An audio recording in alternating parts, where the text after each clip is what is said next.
neighbours. Everybody needs good neighbours with a little understanding. You can find the perfect blend. Neighbours should be there for one another.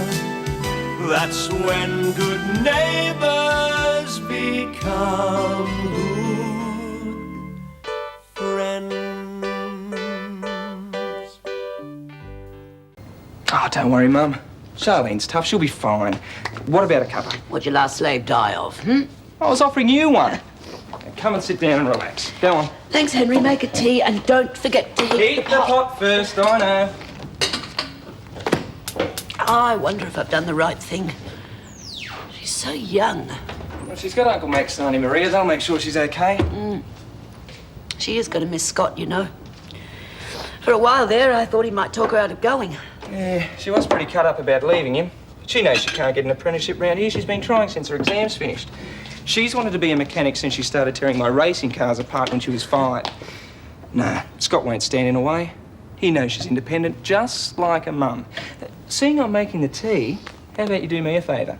There's always a catch with you, Henry. It's nothing major. I just need the right arm sewn on my ringmaster's outfit. Ah. I was doing some practice, you know. Roll up for some of the most exciting and spectacular all right, Henry, flavours. I get the picture. Yeah, well, anyway, as I was rolling up, the sleeve decided to roll off. Look, it won't take you 5 minutes to sew back, but I need it for tomorrow. Go and get it.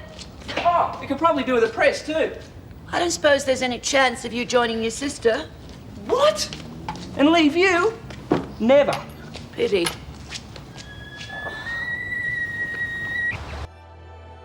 Never ever want to go through that again, okay? Can't even remember what colour the traffic lights were. When I went to say goodbye, you were asleep. All I could think about was that time you were in hospital after the accident. And you realised how much I loved you.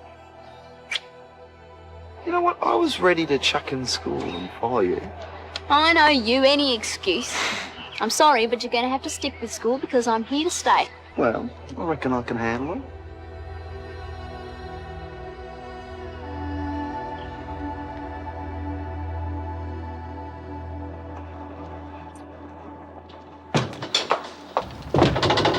Mike, move your books. Oh, sorry, I was just going over some of my notes. Yeah, well, save it for when you get home. You're as slow as a wet week. These dishes should have been finished.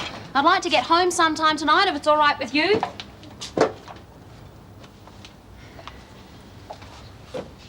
Oh, I'm sorry. It's been a bad day. When my father came in, what did he say? Just asked for you, that's all. He must have said more than that. He just wanted to know how you were, what Des was like. That's about it, really. Wish he'd just leave me alone. Dad, he's your father. So? Doesn't mean I owe him anything. Thought you of all people would understand that. Look, I had good reason to hate my old man, didn't I? And you think I don't? Oh, no, that's all I need. Coming, Eileen! Hello, Daphne, dear. Is there anything I can get you, Eileen? We're just about to close. Well, I wondered if you had any of that lovely honeyed pork and crackling left over for lunch. I could quite easily become addicted to that. Mike, grab the pork from the fridge, would you? It's in the container in the back. Okay. I'll pay for it, of course. Oh, no need, Eileen. Oh, no, I insist. I shouldn't give in to such temptation, but of course, living by oneself, it's not as much fun cooking as if you were cooking for someone else. I won't take your money. That's final. But if you want to repay the favour, how about making a dessert and coming around for dinner tomorrow night? That'd be lovely, thank you, dear. There you go. Oh, thank you, Michael. Oh, no worries, Mrs. Clarke. Do you mind if I go home now, Daph? I want to get some studying before dinner. Yeah, go ahead. I'll lock up. You're such a conscientious student, Michael. Scott and Charlene would do well to follow your example instead of frittering away their time canoodling. Oh, I reckon Scott might knuckle down to school now Charlene's gone to Brisbane. What are you talking about? I just saw Charlene with Scott down by the lake not 5 minutes ago. Though the way they were carrying on, I doubt if they noticed me. Mum's going to chuck a mental when she sees me. I love you, Charlene, and I'll back you up. It doesn't matter what anyone else thinks. We're adults, and it's about time they realised. You might make things worse. I'm not leaving you, okay?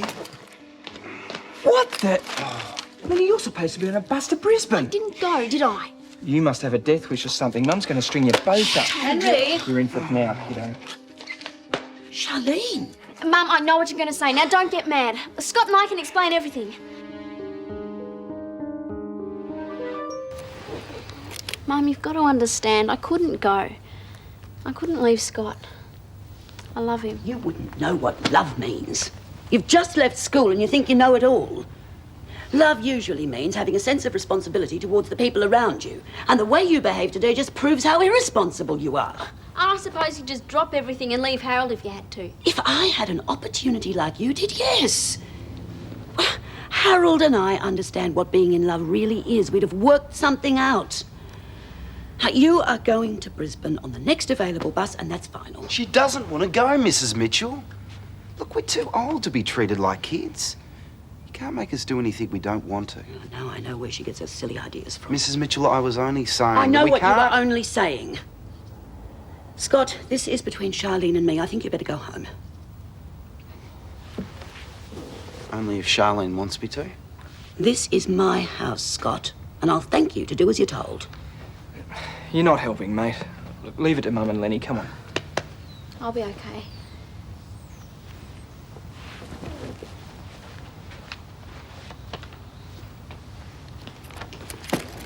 You had no right to talk to him like that.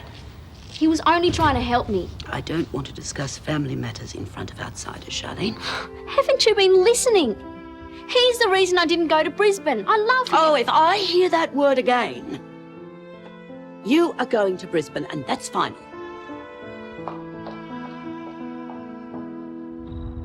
So, do you reckon Mrs. Clarke was seeing things or what? Yeah, well, I keep on telling her she should wear her glasses all the time. Charlene's probably halfway to Brisbane by now.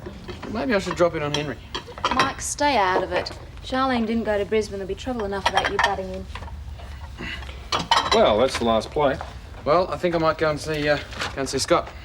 He'll know what's going on with Charlene. Hey, steady on.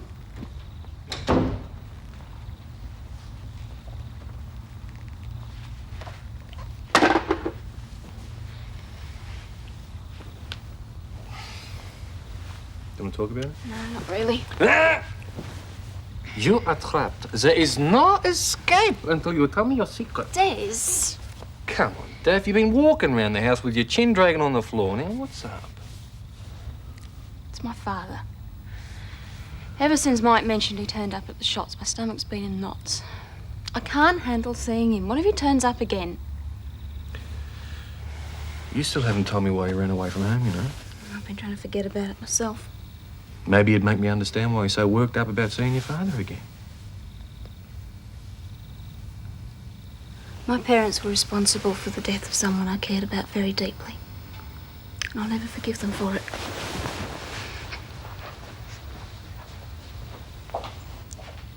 I'm afraid I don't see the funny side, Max. No, you keep the suitcase. Charlene will be on the next bus. All right, I'll let you know when I've made the booking. Oh, and give my love to Maria. All right, Max, bye. Did you hear all of that? Yep. Good, then there's no argument. None. Doesn't matter what arrangements you make, I'm not going. Charlene, you are going to Brisbane if I have to drag you there. I remember once you telling me about all the sacrifices you made for Dad. Yes, and I spent 20 years regretting it. Well, it doesn't mean Scott and I will. We know the way we feel about each other's the real thing. I just don't want to see you make the same mistake I did. Charlene, listen to me, please. You're both so young. We know what we're doing. Fine. If you want to act like a stubborn child, I'll treat you like one. You can go to your room and have a good long think about what you're prepared to give up. We'll talk about it tomorrow. Well, don't think I'm going to change my mind.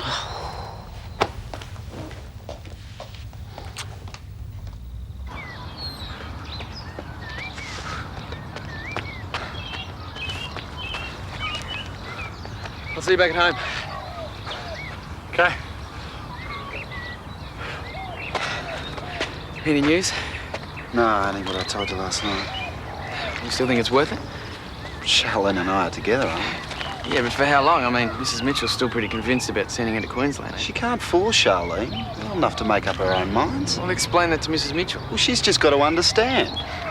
Look, Mike, I can't really explain how I feel about Charlene, but it's the real thing, man. I knew that when I saw a bus driving off and I thought she was on it. Well, she feels the same way about me or she would have gone to Brisbane, wouldn't she? Look, you've convinced me, but it's Mrs. Mitchell you should be working on. Yeah. I better try and explain things again. Okay, see you later. Good luck. Oh, geez, look at the time. I'm due at a school carnival at 9 to dish out ice creams to a bunch of sweet little kids. How do you drive this thing? I'll do it. Thought you'd never ask. Hey, you want some advice from your big brother? Let Mum do all the shouting. And when she runs out of steam, then try talking to her. You might score a few points. Good morning. Now, take it easy. Mum, about last night. I'm sorry, but I haven't changed my mind. Nor have I. Phoning the bus company this morning. You're not giving me a chance. I'm giving you a chance to make a career for yourself and you're trying to throw it away. Look, I'll get a job in Erinsborough. You haven't succeeded so far. If it's money you're worried about, I'll go on the dole. You'll do no such thing. You've been offered a job. I'm not going to Brisbane. Look who's here. Oh. Mrs. Mitchell, please, won't you change your mind about sending Charlene away? Scott, I prefer you to keep out of this. Naive sentiment is not going to help her get a job or help her make something of her life. Mum, we're not kids. We know the way we feel about each other. I don't want to discuss it any further. Oh, you're not even going to listen to us, are you? I bet I know the real reason you're so keen to send me away. You're ashamed of me. All you care about is what the neighbours think because your daughter can't get a job. So that's what you think of me, is it? I'm sorry. Oh, I didn't mean that. Nice one, Lenny. Shut up. I said to talk to her, not stomp all over with hobnail boots. She's worried about you. She only wants what's best for you. You could at least try and consider what she's going through. What did you? When you got yourself in trouble and landed in jail? No. And no one's sorrier about that than me. Listen, I'd just better go. I just seem to be making things worse. Yeah, well, I'll try and talk to her again. I was pretty rough on her. I'll be down at the coffee shop, okay? I'm sorry about what I just said. Didn't mean to upset you. That's all right. I'm thick-skinned. But it's Mum you really should be apologising to.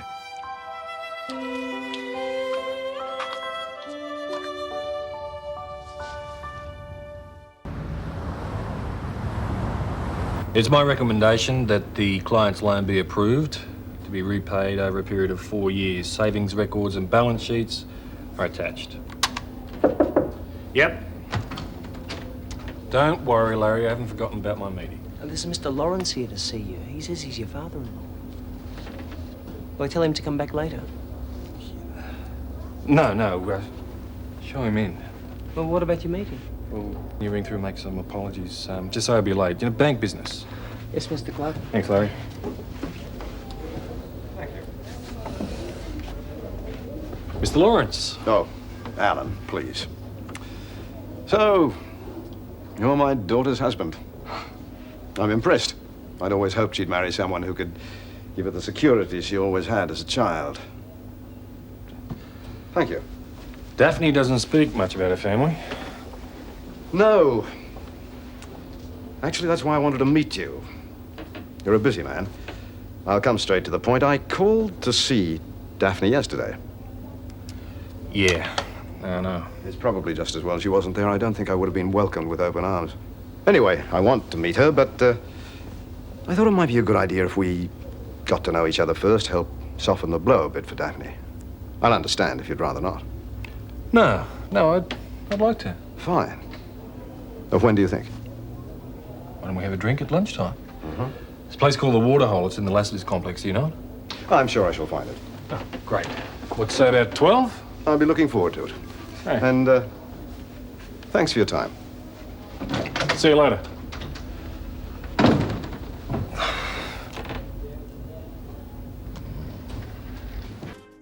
You wouldn't think it was only yesterday. He was rolling around in the grass with Charlene. They were all over each other. From what I've heard, Romeo and Juliet had it easy compared to those two. Madge has been giving them a hard time because Charlene didn't go to Brisbane. Scott probably put her up to it. You know, that young man should think more about respecting his parents' wishes. Eileen! Well, look, I've had a lot of practice keeping Desmond on the straight and narrow, and heaven knows you know how difficult that was. Look, Scott can manage quite well without your help. Now sit there and finish your coffee. Daphne? Oh, come on, Mum. Surely we can work out something. What would happen if I let you stay? I would spend every waking moment looking for a job, I promise. The amount of time you spend sleeping, you'd be lucky to fit in 2 hours a day. I mean it. I'll take anything. All right, Charlene, I'll do a deal with you. Max's friend has offered to keep the apprenticeship open for 2 weeks. Now, if you can't find a job in that time, then you're going to Brisbane. 2 weeks? It's that or nothing. Okay. But if it works out and I do stay in Erinsborough, you have to promise to leave me and Scott alone. Fair's fair, Mum. All I'm asking is that we can spend time together without you making us feel like we've committed a crime. All right, there's no harm in that, I suppose. Great. Mind if I go and tell Scott? Provided you come straight back here afterwards and start looking for a job. It's a promise. Oh, glad we're not fighting anymore. So am I, love. Henry, what happened? You know that school carnival I had to go to? Yes. Well, it wasn't a bunch of sweet little kids lining up in a neat row to get their ice creams. It was thousands of little monsters scratching and biting each other to get to the van first. They stampeded me. I packed up and drove out of there as fast as I could. Well, I suppose that's the last we'll be hearing about the ice cream circus. Are you kidding? I'm on duty again this afternoon at Lassiter's. Mum, could you have another go at fixing this? Yes, all right. It's a good thing you get to change every day. This isn't going to last much longer, I'd say. Next time you better ask for a lion tamer's get-up, complete with whip chair and elephant gun. Very funny. Oh, thanks, Scott. No school today. No, I didn't feel like it. Had other things to worry about, I guess. Charlene? How old do you have to be before people start taking you seriously? I'd like to think that depends on the person rather than their age. You're not Mrs. Mitchell. No, and if I was, I'd be just as protective towards my kids. But how's anyone supposed to grow up if they aren't allowed to do things on their own? You did. You were making your own decisions at 15. Not by choice. But everything's worked out. More by luck than good management. Everything's okay. Mum's given me 2 weeks to find a job before she packs me off to Brisbane. What'd you agree to that for? Oh, come on, Scott. At least it's given us some time up our sleeves. Yeah, but what if you don't find a job? I will. Look, you know the state Mum was in. She was ready to box me up and send me certified mail. Yeah, well, if you go, I'm going too. I don't care what anyone else says. Oh, stop grouching, Scott. Just be thankful Madge was prepared to compromise. It's not everyone has parents they can talk to. Yeah. So then she tried to peg it out on the clothesline. Well, after all, when you've washed a cat, you've got to dry it. Fortunately for the cat, Mrs. Larkin, she was the family housekeeper, saw it in time and saved the poor wretch. Why did she do a thing like that? I mean, Daphne loves animals. Oh, she wasn't trying to hurt it. She was trying to get grease off its fur. It had probably spent the night under one of the cars. She certainly got the rounds of the kitchen from Mrs. Larkin. He was a cute kid. She grew into quite a tomboy when she got older. She'd take on anyone or anything. Yeah, well, she hasn't changed much. Her mother was always trying to doll her up in lace dresses, that sort of thing. Didn't make any difference to Daphne. Give her 5 minutes and she'd be a mess. I've missed her over the years. Why wait till now? I know my daughter. She was always stubborn, like me. If I'd tried to see her any earlier, she would have told me where to go. I was hoping that marriage might have mellowed her temper a little. Yeah, well, to be honest, it hasn't changed much. More drinks, gentlemen? Do you want another one, Mr. Lawrence? Sorry, Helen. No, thanks, Des. I really ought to be going. Lawrence, you're not Daphne's father, are you? Yes, I am, as a matter of fact. Alan, Madge Mitchell. She's a neighbour of mine. Oh, how do you do? Nice to meet you. Well, I suppose we'll be seeing quite a bit of you around Erinsborough. I certainly hope so. Would you excuse me? About Daphne, why don't you come around tonight to my place, about 7:30? You don't think that'd be too soon? I'll have a word to her before then. Right. Well, thanks, Des, for everything. You know, I don't think I could have wished for a better son-in-law. See you tonight. Thanks, man. What a nice man. You seem to get along with him rather well. Yeah. Daphne never talks much about her parents, does she? She doesn't see them a great deal. Oh, well, it must be wonderful for her to catch up with her father again. Yeah, wonderful.